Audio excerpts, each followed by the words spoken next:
barbus. Il y en avait un qui était barbu. On l'emmène à Tébessa. Mettez-le dans l'hélicoptère.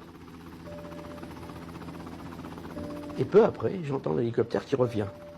Ce qui m'étonne, parce qu'il pourrait aller à Tébessa et revenir, il fallait beaucoup plus de temps.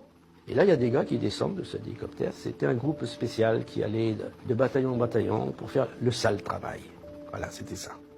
Et j'ai dit, mais il est où le prisonnier? Ça te regarde pas.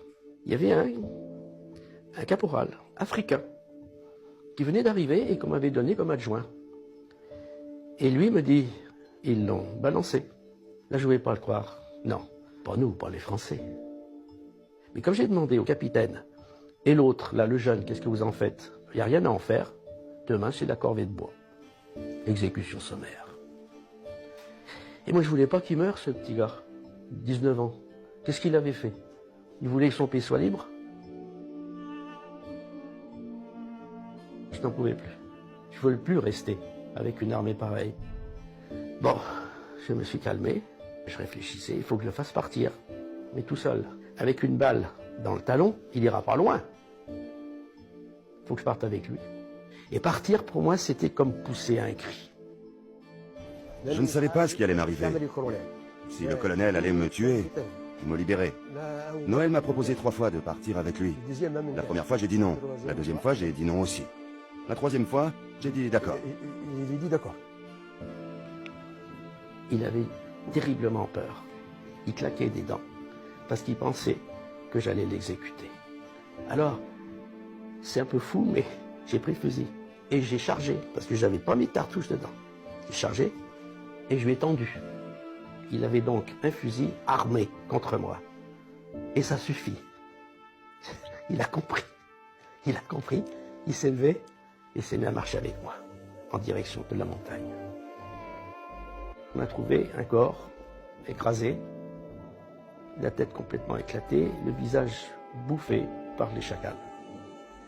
Alors, est-ce que c'était le barbu qu'ils ont jeté d'hélicoptère? Je ne peux pas le savoir, si c'était celui-là. Mais ce que je peux savoir, c'est que ça se faisait.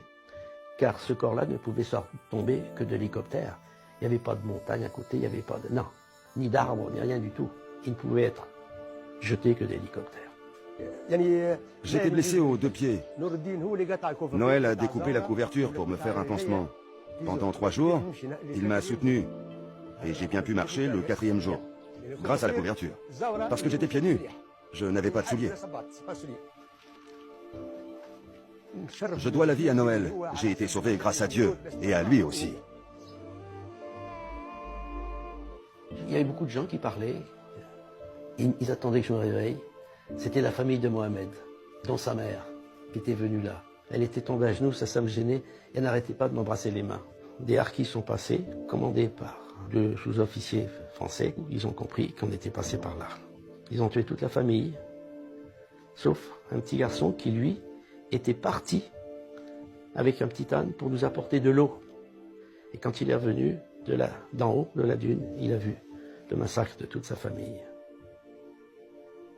Et ce petit... Il s'appelait Nourdine. C'est moi. C'est pour ça que moi, quand on m'a demandé comment tu veux t'appeler, j'ai dit Nourdine. Ce qui m'a le plus étonné, quand je suis